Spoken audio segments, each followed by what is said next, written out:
Time fix பண்ணி உங்களுக்கு நேரம், அந்த நேரத்துக்கு யார் வீட்டில் இருக்கிறீங்களோ ராத்திரி நேரத்தில் கைகளை வானத்துக்கு நேராக உயர்த்தி, ஆண்டவரே இந்த நகர், இந்த பட்டணம் சந்திக்கப்படுவதாக, இந்த பட்டணத்தை உடைய ரத்தத்தை நாங்கள் கொண்டு வருகிறோம், ஜனங்கள் ரட்சிக்கப்படுவார்களாக ஒரு 5 நிமிஷம் தான் அவங்க சொன்னாங்க. நீங்களும் ஜெபிப்பாங்க. இந்த 5 நிமிஷம் ஜெபிக்க அந்தந்த பகுதியிலே வானவர்கள் பொல்லாத ஆவியில் விலகி ஓடிச்சு. நீ பார்த்தீங்கன்னா மிகப்பெரிய ஒரு பட்டம், மிகப்பெரிய ஒரு சபை, ஒரு எழுப்பு. இந்த எழுப்புல யூஸ் பண்ணது ஒரு 5 நிமிஷம். அப்போ சுவிசேஷத்தை அது மேன்மை பாராட்டக்கூடாது. இந்த சுவிசேஷத்தை பிரசங்கியாமல் இருந்தாலும் எனக்கு கைவிடுறது. ஒரு நாளைக்கு ஒரு மனிதனுக்காக நான் அந்த ஆண்டவரை குறித்து சொல்வதற்கு நான் ஆயத்தமாகுவேன். இந்த மாதிரி இப்போ நீங்கள் யூடியூப்பில் போடலாம், லைவ் மெசேஜஸ் போடலாம். நம்முடைய காரியங்கள்லாம் நம்ம இங்கிலீஷ்லாம் வாசிக்கிறது நான் சில ஆலோசனை சொன்னேன். இன்றைக்கு செய்தியுடைய கருப்பொருள் என்ன?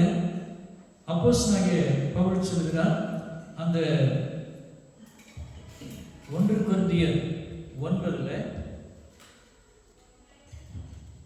24வது வசனத்தை யாராவது வாசிக்கும். 24. பந்தய சாலையில் ஓடுகிறவர்கள் எல்லாரும் ஓடுவார், ஆகிலும் ஒருவனே பந்தயத்தை பெறுவான் என்று அறியீர்களா? நீங்கள் பெற்றுக்கொள்ளத்தக்கதாக ஓடுங்கள். நீங்களும் நான் ஒரு நோக்கத்தோடு ஓடணும். ஒரு படிக்கிறது ஒரு தரிசனம் இருக்கு. நான் பிஎஸ்சி நர்சிங் படிப்பேன், லண்டனுக்கு வருவேன், அந்த ஊரில் ஒரு வேலையை செய்வேன், ஊரில் ஒரு வீடு கட்டுவேன், 2 bedroom 3 bedroom ஆர்ச் வைப்பேன், இந்த மாதிரி கார் வாங்குவேன், சொல்லப்போனால் இந்த மாதிரி நாய் வாங்குவேன் கூட தரிசனம் இல்லைங்களா? நான் அப்படி விஷயம் இருக்கணும். ஆனால் what is your vision in your spiritual life? ஆவிக்குரிய வாழ்க்கையிலே உங்களுடைய தரிசனம். நாங்கள் நிறைய பேருக்கு அந்த கேரளா இருக்கிற அந்த எக்ஸாம் எழுதுங்க, இந்த எக்ஸாம் எழுதுங்க, ஓகே. ஆவிக்குரிய வாழ்க்கையில உங்களுடைய தரிசனம் எதை நோக்கி நாம் ஓடிக்கொண்டிருக்கிறோம்?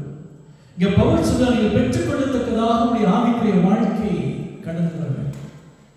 ஒவ்வொரு நாளும் கர்த்தரை உயிரோடு வைத்திருக்கிறார் என்று சொன்னால் உங்களை குறித்து, என்னை குறித்து ஒரு நோக்கம் அவருக்கு இருக்கிறது. இந்த நோக்கம் இல்லைன்னா அடுத்த நிமிஷம் வைத்திருக்கிறோம். ஆனா இன்னும் நம்ம வைத்திருக்கிறோம். பல பாடுகள் பற்றி நீங்கள் இந்த பட்டணத்திற்கு வந்திருக்கிறீர்கள், இந்த தேசத்திற்கு வந்திருக்கிறீர்கள், பல தரிசனங்களோடு கூட வந்திருக்கிறீர்கள், நல்லது. ஆனால் உங்களோட ஆவிக்குரிய தரிசனம் என்ன? நான் பிள்ளையை பார்த்தேன், ராஜன் பார்த்தேன். பார்க்கும்போது ஹிந்து பிள்ளை தான், என்னமா படிக்கிறேன், நான் நர்சிங் வேலை செய்யறேன். மாப்பிள்ளை யாருன்னு கேட்டேன், அவர் மேல் நர்ஸ். இப்போ 2 பேரும் சேர்ந்து ஒரு தரிசனத்தோடு கல்யாணம் பண்ணிக்கிறாங்க. ஓகேவா? அப்போ ஆவிக்குரிய வாழ்க்கையில் நாம் எதை நோக்கி ஓடிக்கொள்கிறோம்? ஒரு பஸ்ஸுலையோ ஒரு ஏர்போர்ட்டுக்கு ஏதாவது ஒரு டிக்கெட் கூட கேட்போமா? கேட்கவே மாட்டோம். So we must create our destination. நான் ஊழிக்கு வரும்போது பட்ட அந்த முதல் கேள்வியே, ஆண்டவரே வெள்ளைக்காரன் தான் எங்கள் ஊருக்காரன் காத்திருக்கிறான், நான் வெளிநாட்டுக்கு நீ கூட்டிட்டு போனால் வெள்ளைக்காரன் எனக்காக காத்திருக்கணும்னு நான் சொல்லுவேன். அல்லேலூயா.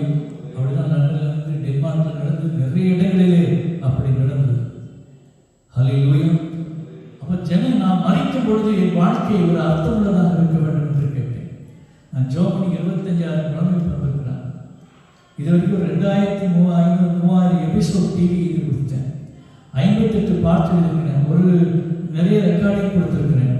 நிறைய பேருடைய வாழ்க்கையில் விடுதலைக்காக அவங்களோடு இணைந்து 5 நாள் 10 நாள் ஜெபம் பண்ணி அவங்களோட தங்கி வழி நடத்தி அவர்களை கர்த்தருக்குள்ளே நடத்திருக்கிறேன். அப்போ எனக்கு ஒரு சந்தோஷம். என்னைக்கு நான் செத்து போனாலும் எனக்காக யாராவது கண்ணீர் வரும். அல்லேலூயா. அது யார்? என் சொந்தக்காரங்க பெரிய பிரச்சனை, உறவுக்காக அனுப்பும், நண்பர்கள் ஃப்ரெண்ட்ஷிப்புக்காக அனுப்பும். ஆனால் இந்த 2 இல்லாத யாராவது ஒருவருடைய வாழ்க்கைக்கு ஒரு கண்ணீர் சொன்னால் அதனுடைய வாழ்க்கை அர்த்தம் உள்ள ஒரு வாழ்க்கை, கர்த்தருக்காக அர்ப்பணிக்கப்பட்ட ஒரு வாழ்க்கையாய் அது மாறுகிறது. அதுல 26 நிச்சயம் இல்லாதவனாக நான் ஓடேன், ஆதாரத்தை அடிக்கிறவனாக சிரமம் பண்ணேன். நான் ஒரு நிச்சயம் இல்லாத ஒரு ஓட்டம் இருக்கக்கூடாது. இந்த பட்டணத்துக்கு வந்திருக்கீங்கன்னா ஒரு பேங்க்லை தமிழ் ஃபெலோஷிப்னா என்ன போராட்டம் வந்தாலும் இதை நம்ம வளர்த்தே ஆகணும். ஹல்லேலூயா. நான் அந்த பாஸ்டர் இந்த ஒரு மலையாள பாஸ்டர் சொன்ன பார்த்தீங்களா, தங்கை பேர் சொன்ன மனோஜ் வைப்பு ராதிகா. அந்த அம்மா இங்கே வரணும் ஒரு டிசிஷன் எடுத்தாங்களா, நான் எப்படியாவது எக்ஸாம் எழுதி நான் ஒரு டாக்டர். ஏன் நீங்கள்லாம் நர்ஸ்லேயே இருக்கீங்க, நீங்கள் டாக்டர் கூட யோசிச்சுப்பாரு. எங்கேயோ பல்கேரியாவில் படித்து இன்னைக்கு அந்த வீடியோ நான் அவர் எனக்கு அனுப்பி பார்க்கும்போது ஒரு பயங்கர சந்தோஷம்.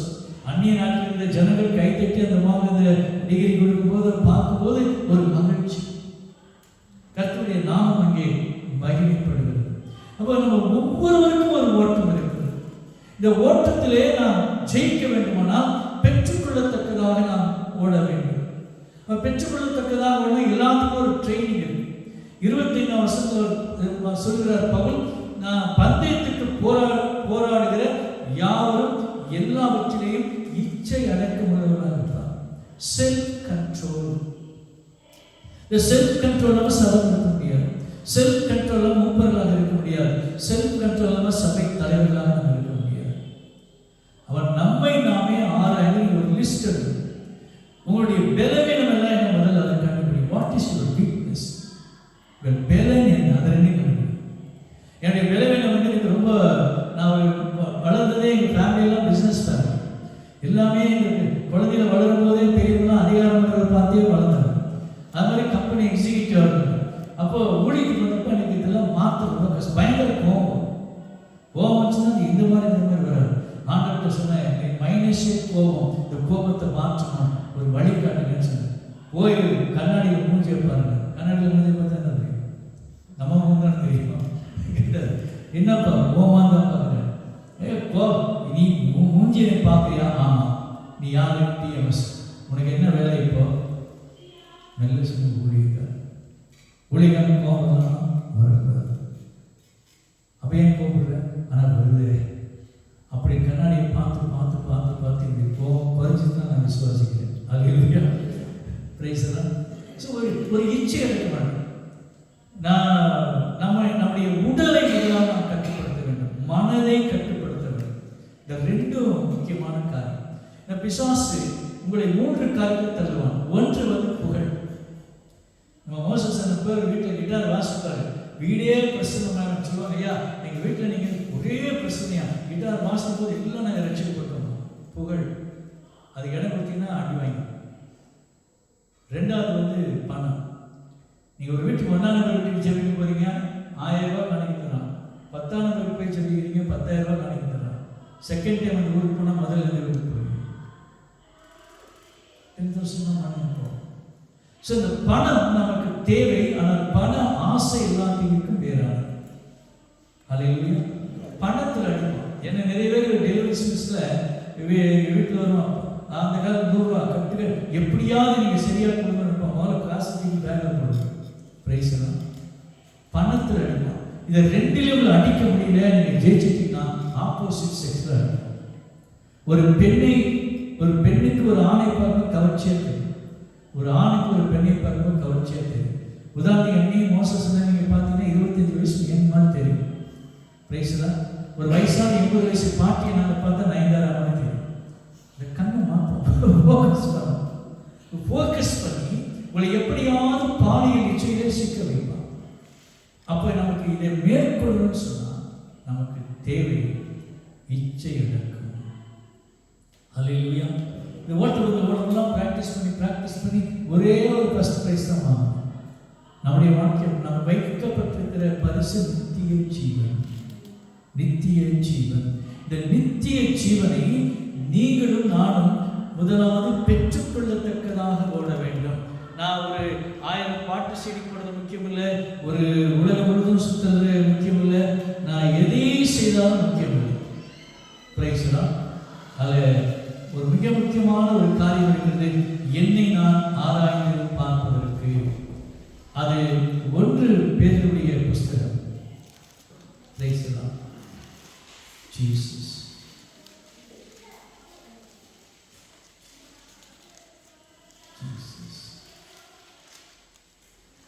ஹல்லேலூயா. 1 யோவான் 3வது அதிகாரம் பக்கம் 327. 1 யோவான் 3ஆம் அதிகாரம் பக்கம் 327. அதில் முதல் வசனம் சொல்லி பார்த்தீங்கன்னா, நாம் தேவனுடைய பிள்ளை என்று அழைக்கப்படுவதினாலே பிதாவானவர் நமக்கு பாராட்டின அன்பு எவ்வளவு பெரிதென்று பாருங்கள். உலகம் அவரை அறியாதபடினாலே நம்மையும் அறியும். உங்களுக்கு எனக்கு என்னை வழிநடத்தினவர் ஒரு ஆல்பர்ட் ஜெகநாதன், ஒரு IPS, Indian postal service, Erode இருந்தார். அவர் சொல்லுவார், தம்பி நீ டிஜேஸ் மாதிரி வளர்ந்துட்டா சந்தோஷப்பட மாட்டேன். சரிங்க. காரணியா மாதிரி பெருசாக காட்டிட்டா சந்தோஷப்பட. சரிங்க. இப்படி ஒரு 10 சேர்ந்து எதிரியும் எதில் தானே சந்தோஷப்படுவீங்கன்னு கேட்டேன். நீ எங்கே போனாலும் வர மேன் ஆஃப் காட், தேவ மனுஷன் வந்திருக்கிறான்னு சொல்லணும். அதுதான் எனக்கு கொடுக்குற சந்தோஷம். பாருங்க, நம்மளாம் தகுதி இல்லாதா, பழைய வாழ்க்கையில் எப்படி சீர்கெட்டவர்களாக இருந்தோம். இப்போ நமக்கு ஒரு மேன் ஆஃப் காட், இவன் தேவனுடைய பிள்ளை, தேவனுடைய ஊழியக்காரன், ரட்சிக்கப்பட்டவங்க, கர்த்தருடைய பிள்ளை, அந்த ஸ்டேட்டஸ் கர்த்தர் கொடுத்துருக்கிறார். பார்த்தீங்களா? இதை விட பெரிய ஸ்டேட்டஸ் உலகத்தில் வாழ்க்கையில் ஒன்றுமே கிடையாது. இதை நம்ம தக்க வைத்துக் கொள்ள வேண்டும் என்றால் நாம் ஒரு 2 காரியங்களை அறிந்து கொள்ள வேண்டும். அதில் 6 முதல் 10 வரையில் நீங்கள் வாசிங்க. இது உங்களுக்கு முன்னாடி நான் வைக்கிற பெரிய ஆளுயர கண்ணாடி. நீங்கள் அதை இமேஜ் பண்ணிக்க. ஒவ்வொருத்தருக்கு முன்னாடியும் நீங்கள் 30 பேர் இருந்தாலும் 30 பேருக்கு முன்னாடி இருக்கிற ஒரு ஆளுயர கண்ணாடி. இந்த கண்ணாடி நம்ம முகத்தை பார்க்கறதுக்கு எல்லாம் கண்ணை முடிக்கணும். கண்ணை முன்னாடி நான் ஒரு கேள்வி கேட்பேன். அந்த கேள்விக்கு நீங்கள் கையை வைக்கணும். கருத்துக்கு முன்னாடி தைரியமும் கையை வைக்கணும். யாரும் பார்க்க மாட்டாங்க. பெப்பர் ஸ்ப்ரே வச்சுருக்கேன். யாரும் அரைக்கணும் பார்த்தீங்கன்னா அனுப்பிச்சு. சரிங்களா? வாசி 6வது வசனம் வாசி. இல்லை, 1 யோவான் 3:6. அவரில் நிலைத்திருக்கிற எவனும் எவனும். நான் இயேசுக்குள்ள இருக்கிறேன். ஐ அம் சைல்ட் ஆஃப் காட். நான் கர்த்தருடைய பிள்ளை, நான் ஊழியர், நான் மூப்பர், நான் தீர்க்கதரிசி, புண்ணாகன்னு சொல்றாங்க இல்லையா? அவரில் நிலைத்திருக்கிற எவனும் எவனும் பாவம் செய்கிறதில்லை. பாவம் செய்கிற எவனும் என்னன்னாச்சு? பேட்டி குச்சோ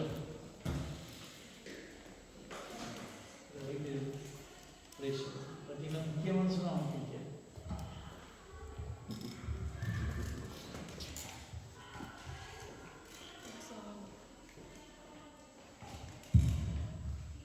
அவரில் நிலைத்திருக்கிற எவனும் பாவம் செய்கிறதில்லை.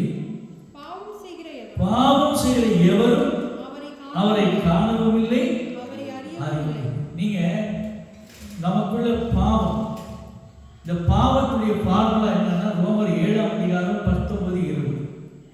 வேகம் வாசித்தீங்கன்னா ரோமர் 7:10. ஃபார்முலா ஃபார் தி சின் அப்படின்னு வச்சு பாவத்துடைய இலக்கணம். ஆதலால் பேச்சு சொல்லுங்க. 210 ரோமர் 7:19-20. ஆதலால் நான் விரும்புகிற நன்மையை செய்யாமல் விரும்பாத தீமையையே செய்கிறேன். அந்தபடி நான் விரும்பாததை நான் செய்தால் நான் அல்ல, எனக்குள்ளே வாசமாய் இருக்கிற பாவமே அப்படி செய்கிறது.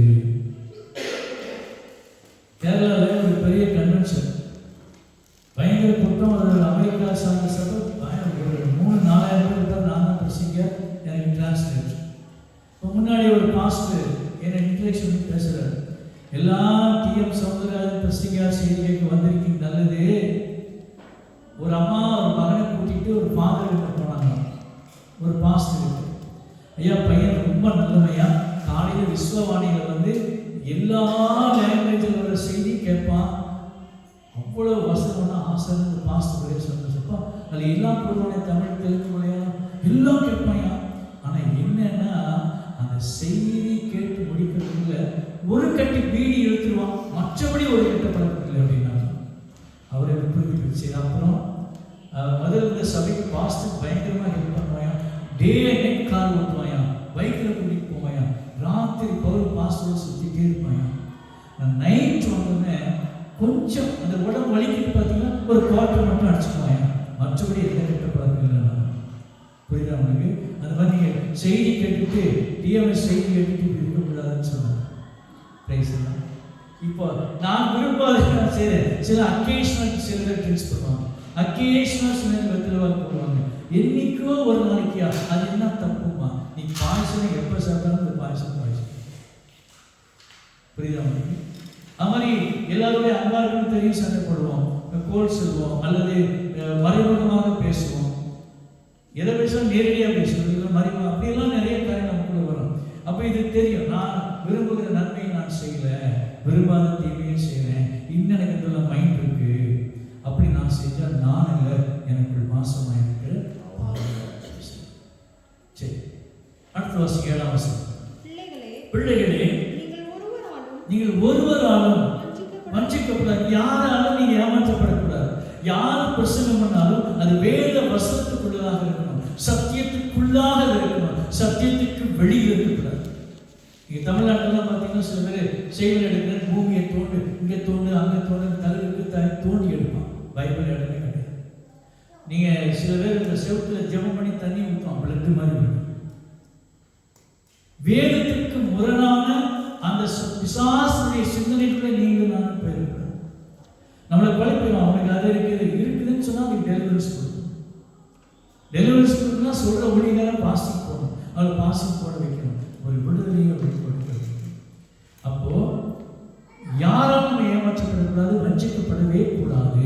அடுத்து நீதியை செய்கிறவன் அவர் நீதி உள்ளவராக இருக்கிறது போல தானும் நீதி உள்ளவனாக இருக்கிறான். எப்படி இயேசு கிறிஸ்து எல்லாத்தையும் பர்ஃபெக்டா கரெக்டா இருப்பார், அந்த மாதிரி தான் இருக்கும். அப்படி பிரசங்கமே வெட்டு ஒன்று துண்டு ரெண்டு.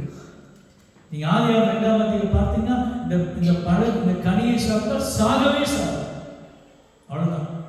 செகண்ட் ஆப்ஷனே கிடையாது. Praise lord. உங்களுக்கு பாவம் செய்ய முதல் கல் அவர் மேல் அடினார், ஒரு நாள் அவருடைய ஆண்டவருடைய போதனைகள், உபதேசங்கள், அவர் நடத்துகிற பாதையெல்லாம் கரெக்டா நம்ம இருதயத்தை அறுக்கிறோம். பேருடைய பிரசங்கத்தை கேட்டு 3000 பேர் கொடுக்கப்பட்டு ஞானஸ்தானம்.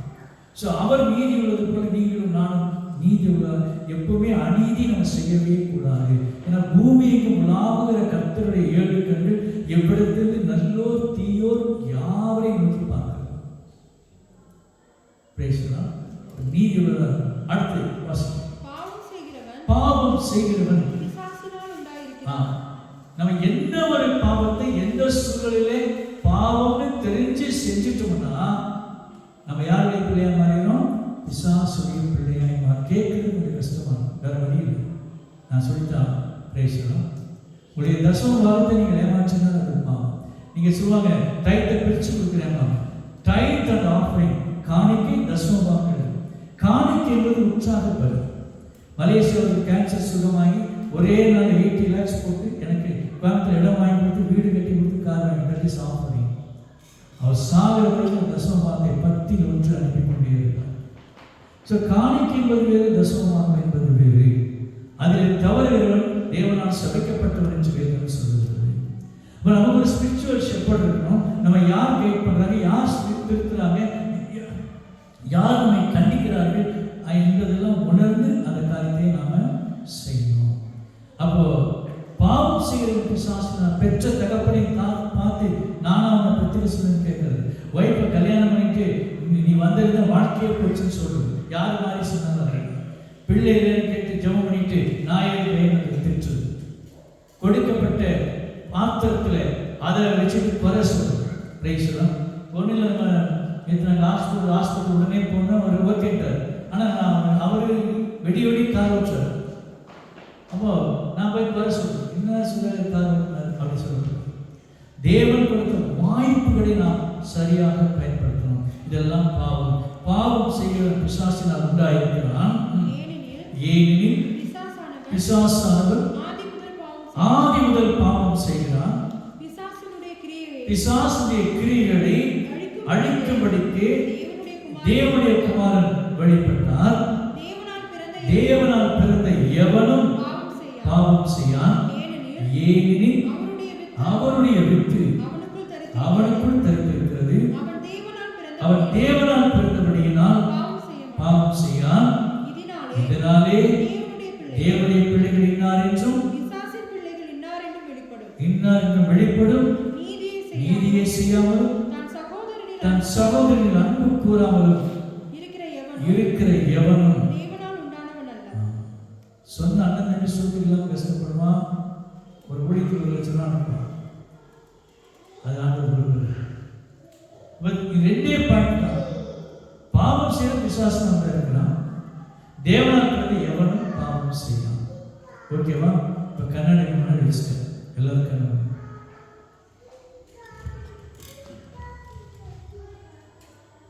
இறுக்கி கண்ண முடியும். யார் கை கொடுக்குறான்னு யாரும் பார்க்கணும். பாவி அவங்க பார்த்து ஒரே ஒரு கேள்வி கேட்கிறார், இன்னும் உங்களுக்கு பாவம் இருக்குதா இல்லையா? நான் இன்னும் மாறணும் ஆண்டவரே, நான் மாறாம சோதனை கொடுத்துருக்கிறேன், நான் இன்னும் மாறணும். கொஸ்டின் ஏ வந்து இன்னும் எனக்குள்ள பாவம் இருக்கு. கொஸ்டின் அதே பி வந்து நான் இன்னும் மாறணும்னு ஆசைப்படுறேன். இப்போ எனக்கு பாவம் இருக்குன்னு சொல்ல கைத்து காட்டி பார்க்கணும், தைரியமாக கைத்து. ஜீசஸ் இன்னும் எனக்குள்ள பாவம் இருக்கு, கைக்கு போடுங்க, கர்த்தரை ஆசீர்வதிப்பார். நான் இன்னும் மாறணும், ஐ வாண்ட் டு சேஞ்ச். நன்றி. கண்கள் பெரும்பான்மை உண்மையாக கேட்டிருக்கிறீங்க. ஹல்லேலூயா. அப்போ இங்கே செல்ஃப் அனலைஸ்மெண்ட் அப்படிங்கிறது, நான் முடிக்கணும் 36-37 வருஷம் ஆச்சு, இன்னும் நான் சிலருக்கு தியானம் என்னுடைய தனி ஜபத்தில் உட்காரும் பொழுது நான் இன்னும் எங்கேயோ மாற்றிக்கணும், நான் கருத்து வெளிப்படுத்தும் போது அப்படியே டோட்டலாக சொல்லிக்கிறேன். பேசலாம். அப்போ பெற்றுக்கொள்ளத்தக்கதாக ஓட வேண்டும் என்றால் முதலாவதாக நமக்கு இந்த பாவம் என்பது நம்மை விட்டு விலக வேண்டும். பேசலாம். அடுத்து நாம் பார்க்கிற ஒரு காரியம் 2 கொரிந்தியருடைய புஸ்தகம் 12வது அதிகாரம்.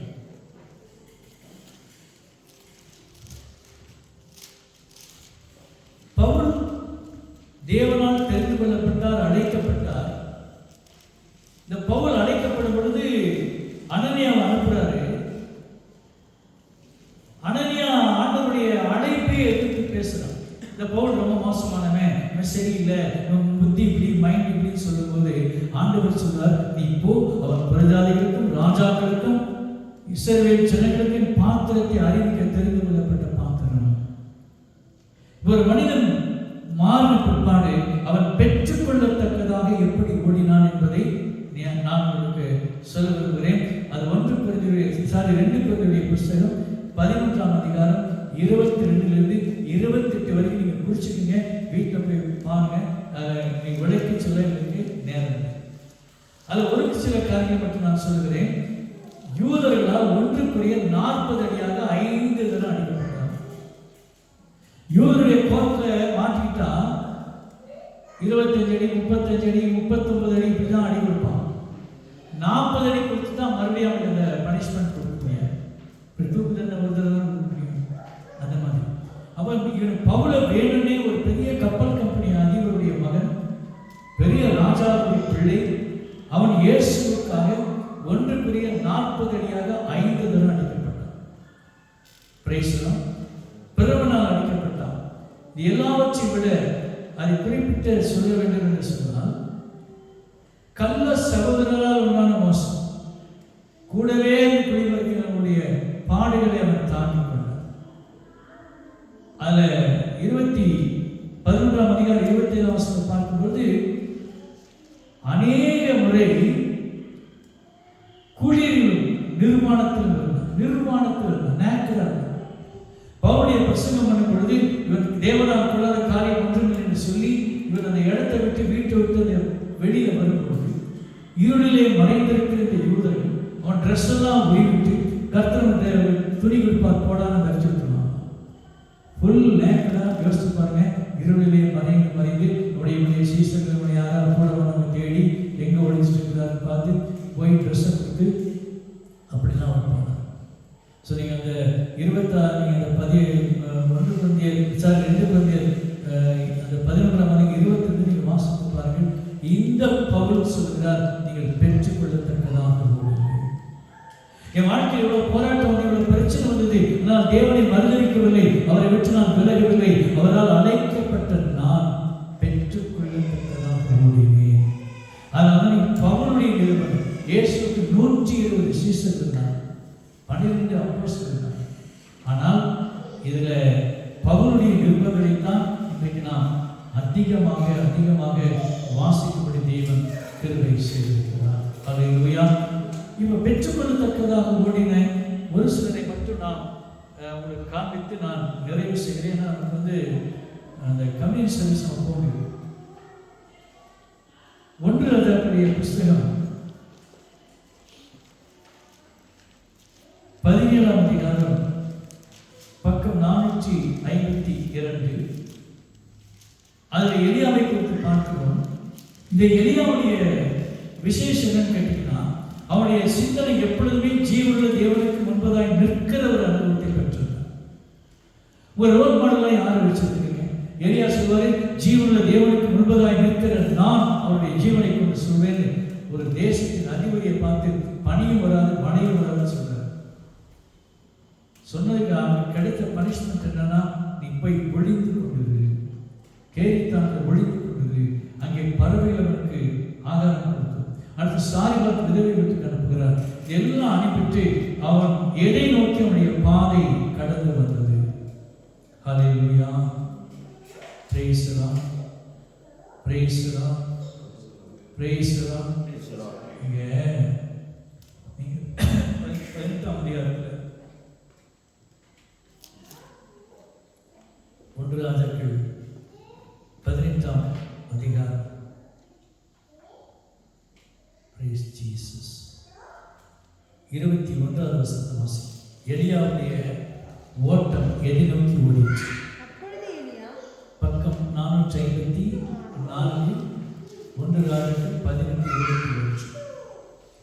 அப்பொழுது எலியா சகல ஜலத்தண்டைக்கும் வந்து, நீங்கள் எந்த மட்டும் 2 நினைவுகளால் குந்தி நடப்பீர்கள், கர்த்தர் தெய்வமானால் அவரை பின்பற்றுங்கள், பாகால் தெய்வமானால் அவனை பின்பற்றுங்கள். ஹல்லேலூயா. எலியாவுடைய அந்த ஓட்டம், அவர் பெற்றுக்கொள்ளத்தக்கதாக ஓடின ஓட்டம் எங்கன்னா, தேவன் தான் உண்மையுள்ள தேவன் நிரூபித்தார். தொடர்ந்து இந்த பகுதியை வாசிக்கும் பொழுது, பாகால் தீர்க்கதரிசி 400 பேர் உட்கார்ந்து ஒரு காளையை வச்சு எல்லாம் சேலஞ்ச் பண்ணுவான். இந்த பலியை வை, தண்ணி ஊற்றி எல்லாம் பண்ணி ஜெபம் பண்ணி, எந்த கடவுள் கூப்பிடும் போது அக்கினி இறங்குதான், அதான் கடவுள். அவன் காலையிலிருந்து சாயந்தரம் வரைக்கும் கூப்பிடுவாங்க, நடக்காது. கடைசியில் எலியா பண்ணுவார், இவ்வளவு காளையை சத்த துணிச்சு வச்சு அவன் நிறைய தண்ணி ஊற்றி விறகெல்லாம் நினைச்சு இந்த தண்ணி போய் வாய்க்கால தேங்குற அளவுக்கு அவன் ஊற்றி, அப்புறம் சொன்ன ஆண்டு, என்னை கேட்டவர்களும் 37ஆம் வசனம், நீ கர்த்தாவை நீ தேவனாகிய கர்த்தர் என்றும் தேவரே தங்கள் இருதயத்தை மறுபடி திருப்பினீர் என்றும் இந்த ஜனங்கள் அறியும்படி என்னை கேட்டவர்களும் என்றும். ஒரு கர்த்தத்தில் அக்கினி இறங்கி சர்வாங்க தகிர்வழி, விறகு, கல், மண்ணு, வாய்க்கால தண்ணி எல்லாம் நக்கப்பட்டுச்சு. 39ஆம் வசனம் பார்த்து ஜனங்கள் சொன்னாங்க, ஜனங்கள் எல்லாரும் கண்ணும் போது முகங்கப்புற விழுந்து கர்த்தரே தெய்வம் என்று அறிவித்தார்கள். அல்லேலூயா. அவன் தன் ஓட்டத்திலே பெற்றுக் கொள்ளத்தக்கதாக ஓடினான். அன்பு மகனே மகளே, நீ ஓடிக்கொண்டிருக்கிறவர்களை ஓட்டம் அல்ல. பவுலை போல எல்லாருக்கும் எல்லாமே போல ஆகி ஆண்டவருக்காக நீ ஓட விரும்புகிறாயா? அல்லது எலியாவை போல என்னுடைய தேவன் தான் தேவன் என்று நிரூபிக்க போகிறாயா? What is your destination? உடைய அழைப்பு எதை பெற்றுக்கொள்ளத்தக்கதாக ஓடுகிறாயா? நிச்சயம் இல்லாதனாய் ஓடிக்கொண்டிருக்கிறாய். இந்த கேள்வி முடித்து நான் சேலஞ்ச நானே கேட்டேன். எனக்குள்ள ஆண்டவர் சொன்னார், நீ கர்த்தரை தேவனுக்கு நிரூபிக்கொண்டால் முடியும் என்றார். ஹல்லேலூயா. நான் எத்தனையோ பேருக்கு ஜெபித்திருக்கிறேன், ராஜாவுக்கு ஜெபித்திருக்கிறேன், அதிகாரிகளுக்கு ஜெபித்திருக்கிறேன். ஆண்டவர் தான் தேவன் என்பதை நிரூபித்து காட்டியிருக்கிறார். ஹல்லேலூயா. பொறுப்பனம் அந்த இடத்துக்கு போக வேண்டும். Praise the lord. ஹல்லேலூயா. அடுத்த ஒரு மனிதனை குறித்து நாம் பார்க்கலாம். நியாயாதிபதிகளுடைய புஸ்தகம் பக்கம் 308. ஜீசஸ். இந்த முதல் வருஷத்துல ஒரு சத்தியம் இருக்குது. வாசிங்க. பின்னும் இஸ்ரவேல் புத்திரர் கர்த்தரின் பார்வைக்கு பொல்லாப்பானதை செய்தார்கள். ஆமா, நமக்கு என்ன வழக்கம் தெரியுமா? நம்ம பேரை இஸ்ரவேல். ஒரு காரியத்தை வாங்குற வரைக்கும் தோத்திரம் போட்டு வாங்குவோம். வாங்கின பிற்பாடு ஆண்டவர் பாருங்க மறுபடியும் பொல்லாத பாதிப்பு. ஒரு டெலிவரிஸ் கிடைக்குது அப்படின்னா அந்த ஊழியர்கள் என்ன செய்றாங்கன்னா, உங்களை ஒரு வீட்டை நீட்டாக சுத்தம் பண்ணி உங்கள் கையில் ஹேண்ட் ஓவர் பண்ணுற மாதிரி. நீங்கள் ஜெபித்து ஒவ்வொரு நாளும் உங்களை பரிசுத்தமாக்கி கொள்ளாவிட்டால் 1 போய் 7 வந்துக்கிறதா. ஸோ ப்ரேயர் என்பது மஸ்ட் பி கண்டினியூஷனாக இருக்கும். கண்டினியூஷனாக அந்த ஜெபம் தயவோடு நமக்கு ஒரு உறவு இருந்து கொண்டே இருக்க வேண்டும். இஸ்ரவேல் மறுபடி கர்த்தர் பொல்லாப்பான செஞ்சபடினாலே 7 வருஷமே மீதியானத்தை ஆண்டவர் ஹேண்ட் ஓவர் பண்ணிட்டார். ஒரு ரட்சகனை ஒருத்தரை அவர் எழுப்புகிறார். Price the Lord. 11-12 வாசிக்கும். அதற்கு பின்பு கர்த்தருடைய தூதனானவர் வந்து அபியேஸ்ரியனான யோவாசின் ஊராகிய ஒப்ராவில் இருக்கும் கர்வாலி மரத்தின் கீழ் உட்கார்ந்தார். அப்பொழுது அவருடைய குமாரன் கிதியோன் கோதுமை மீதியானவர்களுக்கு தப்புவிப்பதற்காக ஆலைக்கு சமீபமாய் அதை போரடித்தான். கர்த்தருடைய அதாவது இஸ்ரவேல் ஜனங்கள் கஷ்டப்பட்டு பயிர் பண்ணுவா, ஹார்வெஸ்ட் முந்தின நாள் வேற மாதிரி அர்த்தம் போயிடும். இப்போ இந்த சூழ்நிலையில அங்கே கிதியோன் என்கிற வாலிபன் அது வந்ததுக்கு முன்னாடி எல்லாம் பண்ணி ஹார்வெஸ்ட் பண்ணி போர் வச்சுட்டு இருக்கிறான். கர்த்தருடைய தூதனானவர் அவனுக்கு தரிசனமாகி பராக்கிரமசாலியே கர்த்தர் உன்னோடு இருக்கிறார் என்றார். இன்றைக்கு கூட ஆவியானவர் சொல்றார், கர்த்தராகிய நான் உங்களோடு கூட இருக்கிறேன். அல்லேலூயா. தேவனாகிய நான் உங்களோடு கூட இருக்கிறேன். நீங்கள் பராக்கிரமசாலிகள், தோற்று போனவர்கள் அல்ல, ஜெயிக்க பிறந்தவர்கள். நீங்கள் பலவீனர்கள் அல்ல, பலவீனமானவர்கள். 1 தீமோத்தேயு 1:12 படி உங்களை உண்மை உள்ளவர் என்று எண்ணி இந்த பட்டத்துக்கு கொண்டு வந்திருக்கிறார். ஊழியத்தை தேவன் கொடுத்திருக்கிறார். அல்லேலூயா. உண்மையிலே ட்ரூத்ல நிலைநிற்போம்னா மிகப்பெரிய காரியங்களை செய்யலாம். கர்த்தருடைய தூதர் வந்து கிதியோன்ட்ட பராக்கிரமசாலியே நான் உன்னோடு இருக்கிறேன்னா பயங்கர டென்ஷன் ஆகிட்டான். அவங்கள மாதிரி என்ன மாதிரி என்ன கேட்டான் பாருங்க. அப்பொழுது கிதியோன் அவரை நோக்கி, ஆண்டவனே, கர்த்தர் எங்களோடு இருந்தால் இவையெல்லாம் நீ நேரிடுவானே. ஏன் எனக்கு வேலை கிடைக்க மாட்டேங்குது? ஏன் மார்க் வர மாட்டேங்குது? ஏன் விசா கிடைக்க மாட்டேங்குது? ஏன் எனக்கு வீடு கிடைக்க மாட்டேங்குது? வை ஏன் என் குடும்பத்தில் நடக்குது? கர்த்தர் எங்களோடு இருந்தால் இதெல்லாம் ஏன் நடக்குதுன்னு கேட்டான். நம்ம அப்படிதான் கேட்டுருக்கோம். நம்ம பலவீனத்தை உணரல. முதல் வருஷம் சொல்லி கர்த்தருடைய பார்வைக்கு கொள்ளலாம், தேவனை விட்டு விலகிற இருதயம் எல்லாரும். அப்ப ஆண்டவர் சொல்றாரு, அது கர்த்தர் அவனை பார்த்து உனக்கு இருக்கிற பலத்தோடைய போ. 14 வசனம். தேவனுடைய வாக்குத்தத்தங்களை தேடி வருகிற வேளையிலே உனக்கு இருக்கின்ற பலத்தோட புறப்பட்டு போ. நீ இஸ்ரவேலை மீதியானுக்கு நீங்களாக ரட்சிப்பாய். உன்னை அனுப்புகிறவர் நான். ஆண்டவர் ஒவ்வொருத்தரும் பர்சனலா சொல்றாரு, உனக்கு இருக்கிற பலத்தோட எழுது, உனக்கு இருக்கிற பலத்தோட ஊழியம் செய், உனக்கு இருக்கிற பலத்தோட நீ வேலையை செய், இருக்கிற பலத்தோட நீ வேலையை தேடி உன்னை அனுப்புவது நான் அல்லவா? இந்தியாவில் கொண்டு வந்து நான் அல்லவா? இந்தியாவில் கொண்டு வந்து நான் அல்லவா? உனக்கு ஒரு பலன் இருக்கிறது. அந்த பலனை கண்டுபிடி, எழுந்து புறப்பட்டு போ. உனக்கு இருக்கிற இந்த பலத்தோட புறப்பட்டு போ. உன்னை அனுப்புவது நான் அல்லவா? இந்தியாவில் நீங்கள் கூட்டிட்டு வந்து ஆண்டவர் வேஸ்டப்பட்டு நினைக்கிறீங்க? இல்லை.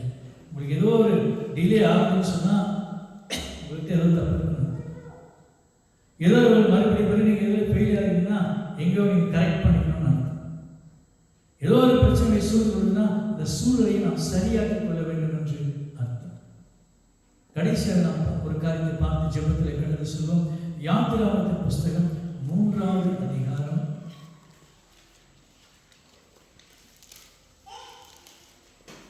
3வது அதிகாரத்தில் மோசே குறித்து ஒரு அறிமுகம் நான் செய்ய வேண்டுமானால் எல்லா ஆண் பிள்ளைகளும் கொண்டுடுங்க ராஜா ஆர்டர் பண்றாரு. ஒரு ஆண் பிள்ளை கூட உயிரோடு இருக்கக்கூடாது. அப்படிப்பட்ட சூழலிலே மோசே பிறக்கிறார். அவன் தாய் அவனை ஒழித்து வைத்து ஒரு கூடையில வச்சு அந்த ஆற்றுல விடுறான். இந்த குழந்தை யார் இருக்கிறான்? எந்த ராஜா சட்டம் போட்டானோ அவனுடைய சகோதரியை எடுத்து அந்த பிள்ளையை வளர்க்கிறான். மதர் பிடிக்கு ஆண்டவர் மோசடி அம்மாவே அனுப்புறார். அவன் தாய்ப்பால் தான் குடிச்சான், குட்டிப்பால் குடிக்கல. தேவனுடைய ஒரு பெரிய திட்டம் மோசையை குறித்திருந்தது. பிரியமானவர்களே, உங்களை குறித்து ஒரு பெரிய திட்டம் இருக்கிறது. நமக்கு மோசே ஒரு முன்மாதிரியாக காணப்படுகிறான். மோசே அந்த அரண்மனையிலே இளவரசனாக வளருகிறான். ஒரு சொல்லுங்க, எல்லா பிள்ளையும் கொல்லணும், ஆனா இவன் மட்டும் இளவரசனா வளர்றான். அந்த பேலஸ்ல அவன் அம்மா வந்து அவனுக்கு மதர் பேடி கொடுக்குறாங்க. எந்த ராஜா சட்டம் போட்டானோ அவன் சிஸ்டரே அவன் வளர்க்கிறான் பேலஸ்ல. யார் உயிரோடு கூட நினைச்சானோ அப்படிப்பட்ட ஒருத்தனை சட்டம் போட்டுடைய வீட்டிலேயே வளர்த்து அவன் அம்மாவே வச்சு பால் குடிக்க வச்சு அவன் தங்கச்சியே வச்சு அந்த பிள்ளையை வளர்க்கிறான். அல்லேலூயா. எவ்வளவு பெரிய காட்ஸ் பிளான் தெரியுங்களா? ஒருவேளை மறைவானது கற்றுக்குரியது. ஒருவேளை நான் ஆண்டவர்கிட்ட கேட்டப்போ ஆண்டவர் சொன்ன ஒரு வார்த்தை என்னன்னா, நான் அந்த தேசத்துக்கே ராஜாவாக்கி இந்த ஜனங்களை விடுதலையாக நினைத்தேன், ஆனால் அவன் தவறு செய்தான். அல்லேலூயா. 2 பேரும் எகிப்தியன் சண்டை போடும்போது இவன் அவன் போய் கொன்று போட்டான், அவன் காட்டி கொடுத்தான். ஆனால் இவனுடைய ஜனங்கள் சண்டை போட்ட போது நான் சமாதானம் பண்ண போமா கேட்டான், அவனை கொண்ட மாதிரி எங்களையும் கொள்ள பார்க்குறேன்னு இவனையும் போட்டு கொடுத்தான். இவனுக்கு ஒரு பயம் வந்தது. ஓ, நான் இந்த இடத்தை சார்ந்த ராஜாவை மீஸ் போயிடும், நம்மாலே போட்டு கொடுத்துருவான்னு சொல்லி தேவன் வைத்த ஸ்தானத்தை விட்டு சொல்லாம கொல்லாம அந்த பேலஸ் விட்டு ஓடிப்பான். ஒரு சொன்னான், வளர்த்து தாக்கி அவன் சொல்ல தன் ஸ்தானத்தை விட்டு ஓடினான். பிரியமான மகனே மகளே, தேவன் இந்த பட்டணத்திலே ஒவ்வொரு ஸ்தானத்திலே கர்த்தர் வைத்திருக்கிறார். இங்கே செய்த வேலை சின்ன வேலையோ பெரிய வேலையோ அதை பற்றி பிரச்சனை கிடையாது. உங்களை அழைத்து வந்த ஒரு உண்மை உள்ளவருக்கு சரியான ஒரு பொசிஷன் நிச்சயம் தருவார். ஆனால் வைத்திருக்கிற ஸ்தானத்தில் நீ உண்மையானால் போவாயானால் தேவனால் உனக்கு உதவி செய்ய முடியும். மோசே அப்படி ஓடிப்பான். ஒரு தலைவன் ஓடிப்பான். மறுபடியும் இந்த தலைவனை உருவாக்க ஆண்டவருக்கு 30 வருஷம் பிடிச்சது. அல்லேலூயா, அல்லேலூயா. ஒரு தலைவன் தன் ஸ்தானத்தை விட்டு எந்த சூழலும் ஓடக்கூடாது. இப்போ ஒரு கேள்வி கேட்டு மறுபடியும் கேட்கிறேன், எனக்கு அடிக்கடி கேள்வி பயப்படாதீங்க. ஆண்டவர் வாக்கு மாறும் தேவனா, வாக்கு மாறாத தேவன்? சொல்லுங்க சிஸ்டர், இந்த பக்கம் சொல்லுங்க. வாக்கு மாறுகிறதா? தெளிவாதான் பேசுறீங்களா? சுயநலமாக பேசுறீங்களா? சரி, நீங்க சொல்லுங்க. சொல்லுங்க, என்ன சொல்லுங்க. யாரெல்லாம் பார்க்கணும் தங்குறீங்க, நீங்க ஒரு வழியை சொல்லுங்க. Never is going to change his promised word because of our sin. அவர் வாக்குத்தத்தம் கொடுத்தார், உன்னுடைய ஜனங்கள் வேறொரு அந்நிய நாட்டிலே 400 வருஷம் அடிமைகளா இருப்பார்னு சொன்னார். கரெக்டா? ஒரு ரட்சகராகிய மோசே எழுப்பினார். இந்த 3ஆம் அதிகாரத்தில் முச்செடிகள் தரிசனமாகி மோசே கூப்பிட்டு அவன் நீ அடியேன்னு சொல்லி நீ போ, நான் தான் இந்த கடவுள் உன்னை தெரிந்து கொண்டேன் என்று சொன்னார். நிறைய பேர் பதிலளிச்சா அப்புறம் போனான். இவன் அங்கேயே இருந்திருந்தான்னா எப்பவோ ஜனங்கள் விடுதலை செஞ்சிருப்பான். இந்த மோசை மறுபடியும் உருவாக்க ஆனது 30 வருஷம் போச்சு. நீங்க வேதத்தை தெளிவாக வாசித்து பாருங்க. இஸ்ரவேல் ஜனங்கள் அடிமைத்தனத்திலிருந்து புறப்படும் போது 431வது வருஷத்துக்கு தான் போனோம். ஒத்துக்கிறீங்களா? 431 வருஷம், 31 வருஷம் இந்த மோசே என்ற தலைவர் செய்த தவறினாலே தேவனுடைய பிள்ளைகள் துன்பப்பட்டார். அன்பு மகனே மகளே, நீ ஒரு குடும்பத்தின் தலைவராக இருக்கலாம், குடும்பத்தின் தலைவராக இருக்கலாம், ஒரு வேலை செய்கிற தலைவராக இருக்கலாம், ஒரு ஊழியத்தின் தலைவராக நீ இருக்கலாம், அல்ல ஒரு சின்ன ஒரு நர்ஸ் கேரள நீ அந்த டிபார்ட்மெண்ட் ஹெட்டா இருக்கலாம். நீ ஒரு தவறு செய்வாயானால், இந்த தலைமை தத்துவத்தில் இருக்கிற யாராலும் தவறு செய்வோமானால், நம்முடைய தவறின் நிமித்தம் அங்கே இருக்கிற மக்கள் தேவையில்லாமல் துன்பப்பட வேண்டும். தேவன் தன் திட்டத்தை மாற்றிக்கொள்ள வேண்டியதாக வந்தது. நல்லா நீங்கள் புரிஞ்சுக்கணும். அதான் பவுல் சொல்றார். பவுல் ஒரு முடிவு வந்துச்சார். நான் யூதனை போல கிரேக்கனை போல விருத்தசேவர்கள் எக்ஸெட்ரா பண்ணி எப்படியாலும் சிலரை ஆதாயப்படுத்தும்படிக்கு எல்லாருக்கும் எல்லாமே போடுறாங்க. பேருக்கு மாயமானம் பண்ணான். ஜெருசலேம் போன பிராமின் மாதிரி வெஜிடேரியன் எல்லா ஸ்டேஷன்லும் அப்படித்தான் இருந்தாங்க. ஆனால் சில பேர் முகமுகமாக ஏற்கிறார் பவுல். அவர் முடிவுக்கு தான் நான் உண்மையாக ஒன்று தீமோத்தேயு 1:12 சொல்கிறார், அவர் என்னை உண்மை உள்ளவன் என்று எண்ணி இந்த ஊழியத்தை ஏற்படுத்தினால் அவரை ஸ்தோத்திரிப்பேன் சொன்னார். பிரிவான மகனே மகனே, நீங்கள் பெற்றுக்கொள்ளத்தக்கதாக ஓட வேண்டும் என்பது தேவனுடைய சித்தமாக இருக்கிறது, தேவனுடைய ஆசையாக இருக்கிறது, என்னுடைய ஆசையாக இருக்கிறது. நிச்சயமில்லாதவர்களாக ஓடாதீங்க. ஏதோ ஒரு பிளர்ஷிப் உருவாக்கிட்டு சின்ன சின்ன கருத்துக்களோட பிரிச்சுட்டாங்க. பெற்றுக்கொள்ளத்தக்கதாக ஓடுங்க. இப்பொழுது தொலைதூர தரிசனத்தை பாருங்கள். கர்த்தர் ஒரு 500 ஆத்மா கொடுத்தவர் நீங்க நினைச்சு பாருங்க. நமக்குள்ள இருக்கிற மாறுபாடுகள், வேறுபாடுகள் எல்லாவற்றையும் கடந்து கொண்டு ஒரே கொடைக்குள்ளே ஒரே நோக்கத்தோடு கடந்து வரும்படியாக தேவனுடைய ஆவியானவரை அழைக்கிறார். அதுதான் போர் சொல்றது.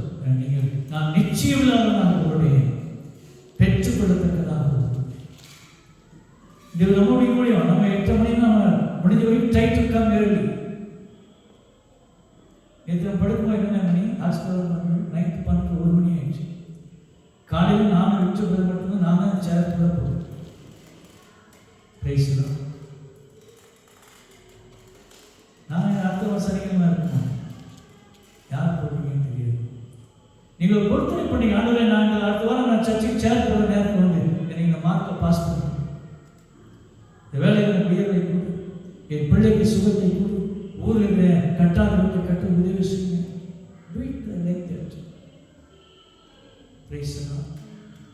ஆகவே கண்மான தேவனுடைய பிள்ளைகளே, தேவனுடைய பரிசுத்த ஆவியானவர் சொல்கிறார், நீங்கள் பெற்றுக்கொள்ளத்தக்கதாக ஓடுங்கள், நிச்சயம் இல்லாத நீங்கள் ஓடாதீங்க. நீங்கள் அநேக ஸ்டடீஸ் நீங்கள் வந்திருக்க மாட்டீங்க. அதனால் ஒரு காரியத்தை மட்டும் நான் உங்களுக்கு நினைவுபடுத்தி ஜெபித்து அடுத்த போகிறோம். எபிரேயர் நிருபம் 6ஆம் அதிகாரம் 1-3 எபிரேயர் 4:1-3.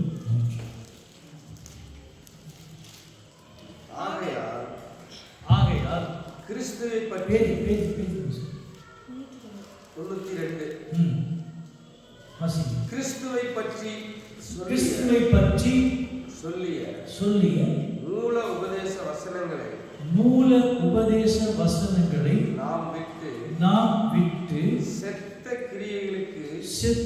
கிரியைகளுக்கு நீங்களாக மனம் திரும்புதல். பாருங்க, மனம் திரும்புதல் என்பது ஒரு ஃபவுண்டேஷன். மனம் திரும்பிட்டோம். மனம் திரும்புதல் தேவன் பேரில் வைக்கிற விசுவாசம். ஸ்நானங்களுக்கு அடுத்த உபதேசம். மனம் திரும்புறோம், விசுவாசம் வச்சு ஞானஸ்நானம், ஸ்நானங்களுக்கு அடுத்த உபதேசம். கைகளை வைக்குதல், டிக்ளரேஷன். நான் கர்த்தருடைய பிள்ளைகள் சபையில் டிக்ளரேஷன் ஆயிடுச்சு. அப்புறம் மரித்தோரின் உயிர்த்தெழுதல். நான் செத்து போன கட்டாயம் உயிர்த்தெழுதல் இருக்குன்னு தெரிஞ்சு போச்சு. நித்திய நியாயத்தை, நான் பூமியில் வாழும் நல்லது நியாய தீர்ப்பு. இந்த 6 ஃபவுண்டேஷன். இந்த 6 ரட்சிக்கப்பட்ட நம்ம பார்க்கக்கூடாது. அவர் சொல்றார் போல் சாமிகளுக்கு உபதேசம் வாசிக்கும். நித்திய நியாய தீர்ப்பு என்பவைகளாகிய அஸ்திபாரத்தை மறுபடியும் போடாமல் பூரணராகும்படி கடந்து போவாமல். Let us go to perfection. What is next? நான் பிலீவர் ஆயிட்டேன், அபிஷேகம் பெற்றுட்டேன், அப்புறம் அந்நிய பாஷை வாங்குறேன், 2 பேர் விசுவாசம் தந்துறேன். என்னுடைய ஊழியத்தின் பயணம் முன்னேறி முன்னேறி முன்னேறி போயிட்டு நாம் தலைமைகளை உருவாக்க வேண்டும். உங்களுடைய அழைப்புக்கு அடுத்த ஸ்டேஜுக்கு நான் அபிஷேகம் வச்சுக்கலாம், அந்நிய பாஷைக்கு வல்லமைகள் கேளுங்க, வல்லமைகள் கேளுங்க, கிளைம் பண்ணுங்க. இந்த பட்டணத்தை நான் நசிக்க வேண்டும், எனக்கு வல்லமை வேணும், அதிகாரம் வேணும், பரலோகத்தின் திறவுகோல் வேணும், நான் ஜெபம்னா ஒருத்தர் சுகமாகணும், எல்லாத்துக்கும் வசனம். ஹல்லேலூயா. அந்த வாட் இஸ் நெக்ஸ்ட் நீங்க ஒரு ப்ரொசீடிங்ஸ் போயிட்டே இருக்கும். 6ஆம் கிளாஸ், ஒரு 10th +2 டிகிரி, ஒரு PhD வரை நிற்கிறோம். ஆவிக்குரிய வாழ்க்கையில் எங்க நீங்க ட்ரை பண்ணிருக்கீங்க? ஹல்லேலூயா. கேரளா இருக்க நர்ஸ் ஆகணும், ஓகே, அது ஒரு ப்ரமோஷன். அது மாதிரி ஆவிக்குரிய வாழ்க்கை அபிஷேகம் இருக்கேன், விசுவாசியா இருக்கிறேன், அடுத்து நான் ஒரு வல்லமை உள்ள ஊழியக்காரன் நான் எடுப்பேன். அந்த நோக்கத்தோடு கூட நீங்களும் நானும் கடந்து செல்ல தேவன் அழைக்கிறார். மறுபடியும் ஆண்டவர் ஆண்டவர் சொல்கிறார், பெற்றுக்கொள்ளத்தக்கதாக ஓடுங்கள். நிச்சயம் ஓடாதீங்க, ஆராய்ந்து சுலபம் பண்ணாதீங்க. நான் நல்லா வசிப்பேன், நான் நல்லா கீழ்படுப்பேன், எல்லாம் ஓகே, 1.5 மணி நேரம் டைம்ஸ் பேசுவோம், அது பேசுவோம், எல்லாம் ஓகே, கணக்கெல்லாம். அதுக்கப்புறம் வாழ்க்கை தேவனுடைய பிள்ளைங்க கன்ஃபர்மேஷன் வந்துச்சா? ஆண்டவருடைய ஊழியர்களை எழுதிட்டீங்களா? சீசனில் மாறிட்டீங்களா? உலகத்தை கலக்க தான் ஆண்டவர்களை கொண்டு வந்திருக்கிறார். ஒரு காலத்தில் பிரிட்டிஷ் தேசம் நமக்கு நற்செய்தியை இருந்தது, இப்போ நம்ம தான் தேசம் நற்செய்தியை.